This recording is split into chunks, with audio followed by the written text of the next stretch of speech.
വാദങ്ങളില്ലേ തയ്യാറാകുന്നില്ല, സ്ഥാനാർത്ഥിക്ക് പേടിയാണ്, അതുകൊണ്ടാണ് വരാത്തത്.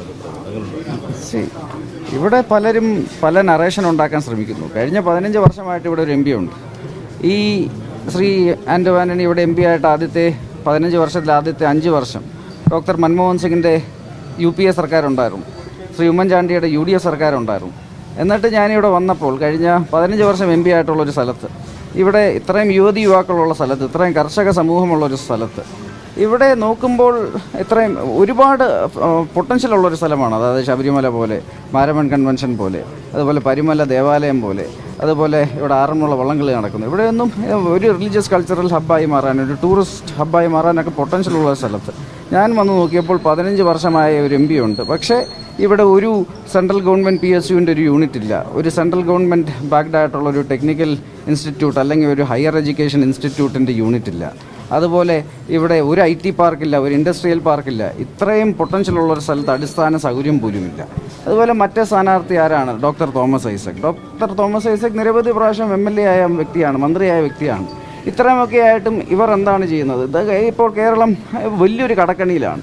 പക്ഷെ രണ്ടുപേരും പിന്നെ ചില മാധ്യമ സുഹൃത്തുക്കളും ഇന്നും ഇല്ലാത്ത വിഷയങ്ങൾ, അതായത് ഇവർക്ക് വികസനത്തിനെക്കുറിച്ച് സംസാരിക്കാൻ ഇവർക്ക് താല്പര്യമില്ല, ഇവർക്ക് അവസരങ്ങളെക്കുറിച്ച് സംസാരിക്കാൻ താല്പര്യമില്ല.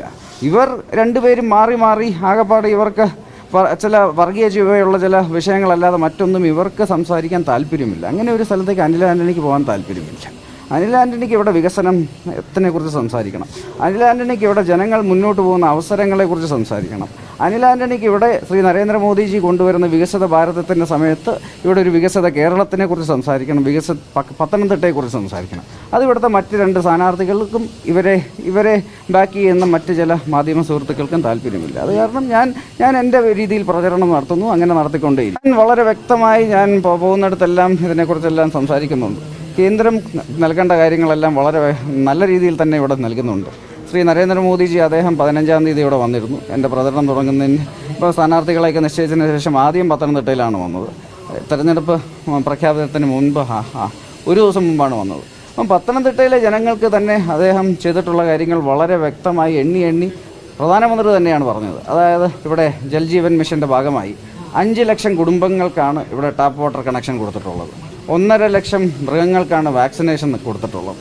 കിസാൻ സമ്മാൻ നിധിയുടെ ഭാഗമായി 3.5 ലക്ഷം കർഷക കുടുംബങ്ങൾക്ക് ഇവിടെ എല്ലാ 3 മാസം അല്ലെങ്കിൽ 4 ഇന്നും ഇവിടെ എന്നോട് ജനങ്ങൾ പറയുന്ന കാര്യമാണ്, ഇവിടെ വെയിറ്റിംഗ് ഷെഡുകളും ഹൈമാസ് ലൈറ്റും അല്ലാതെ ഇവിടെ മറ്റൊന്നും ഇല്ലെന്നാണ് പറയുന്നത്. ബാക്കിയെല്ലാം കേന്ദ്ര സർക്കാർ പദ്ധതികൾ, അതും പണ്ടൊക്കെ എപ്പോഴോ ചെയ്ത പദ്ധതികൾ ഫ്ലക്സ് അടിച്ച് വയ്ക്കുന്നു.